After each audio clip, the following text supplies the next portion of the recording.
جنت الفردوس کا جو قالین ہے نا، اس کی اللہ نے عجب صفت بیان کی. یہ قالین ہے، اس کے اوپر پرنٹ ہے اور نیچے سادہ ہے. جن کو نظر آ رہا ہے ان کو سمجھ میں آ رہا ہے. یہ دیکھو، یہ نیچے سادہ ہے، اوپر پرنٹ ہے. ٹھیک ہے، سمجھ ہے. کرتا پہنتے ہو تو کڑھائی یہاں ہوتی ہے یا بنیان پہ ہوتی ہے؟ بولو. بنیان پہ کڑھائی کر کے وہ چولہے چاہتے بھی کھاؤ گے جی. اے ویکھو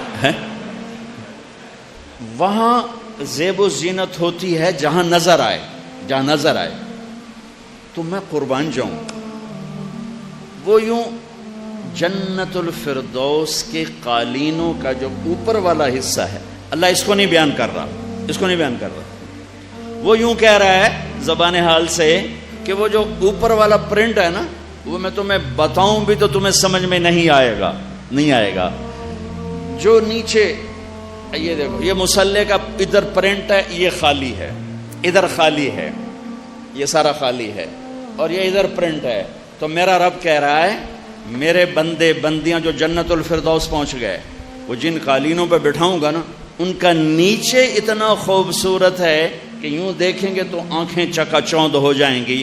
تو وہ جو اوپر والا پرنٹ ہوگا وہ کیسا ہوگا، وہ کیسا ہوگا.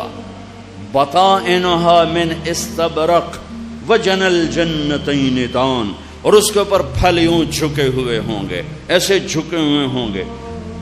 ان کا چھلکا نہیں اتارنا پڑے گا، ان میں سے گٹھلی نہیں نکلے گی، ان میں سے کوئی ویسٹ نہیں ہوگا، کوئی کچا نہیں ہوگا، کوئی کھٹا نہیں ہوگا. ایک بدو آیا، یا رسول اللہ جنت میں تو کوئی چیز تکلیف دینے والی کوئی نہیں. آپ نے کہا بالکل.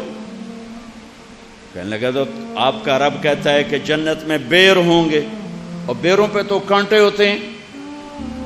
تو آپ نے کہا اے میرے بھائی، یخضد اللہ اشواکہا، اللہ ان کانٹوں کو نہیں اگنے دے گا. ہر کانٹے کی جگہ اللہ ایک پھل نکالے گا. وہ پھل تیرے سامنے 72 ٹکڑوں میں کٹ کے اپنے آپ پیش ہوگا.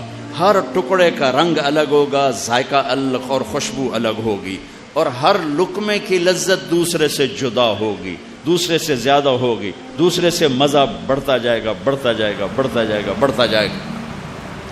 تو میں قربان جاؤں وجن الجنتین دان. ایک بدو آیا، یا رسول اللہ جنت میں انگور ہیں؟ آپ نے کہا ہیں.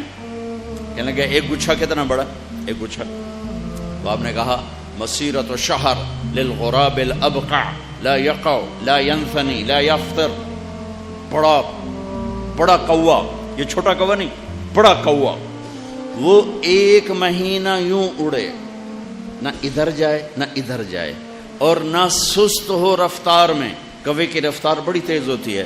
کوا اپنی اڑان اڑے اور 1 مہینہ اڑتا جائے، اڑتا جائے، اڑتا جائے، جہاں جا کے 1 مہینے کی اڑان ختم ہو گئی، اتنا بڑا ایک گچھا ہوگا.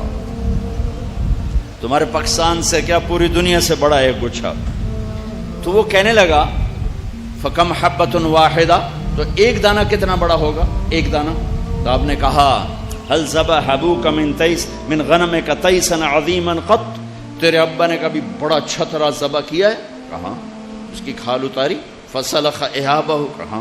واعطاہ لامک، پھر وہ کھال تیری ماں کو پکڑائی کہ اس کا ڈول بنا، کہاں. کہ جتنا بڑا وہ ڈول ہے اتنا بڑا ایک دانہ ہوگا. تو وہ بڑی معصومیت سے کہنے لگا یا رسول اللہ پھر مجھے اور میری بیوی کو تو ایک ہی دانہ کافی ہے. میرے نبی نے فرمایا ارے تیری ساری جنت والوں کو کافی ہو جائے گا، ایک دانہ ہی کافی ہو جائے گا. وہاں کون سا ختم ہونے کا سامان ہے.